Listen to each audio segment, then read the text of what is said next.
Supreme કોર્ટે શુક્રવારે જેલમાં બંધ આસારામ બાપુની અરજી પર ગુજરાત સરકાર પાસેથી જવાબ માંગ્યો હતો. આ અરજીમાં 2013ના બળાત્કારના કેસમાં ટ્રાયલ કોર્ટ દ્વારા તેમને આપવામાં આવેલી આજીવન કેદની સજાને સ્થગિત કરવાની માંગ કરવામાં આવી છે.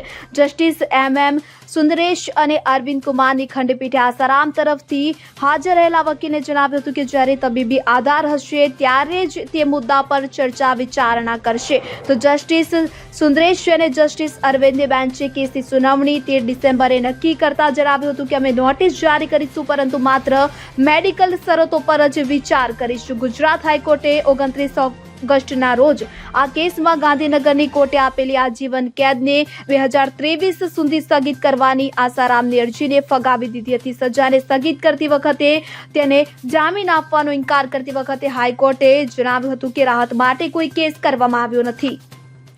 Bureau report CN24 news. હવે જુઓ દેશ દુનિયાની તમામ ખબરો તમારી આંગળીના ટેરવે. ઉઠાવો મોબાઈલ અને Google Play Store પરથી ડાઉનલોડ કરો અમારી CN24 ન્યૂઝ મોબાઈલ એપ.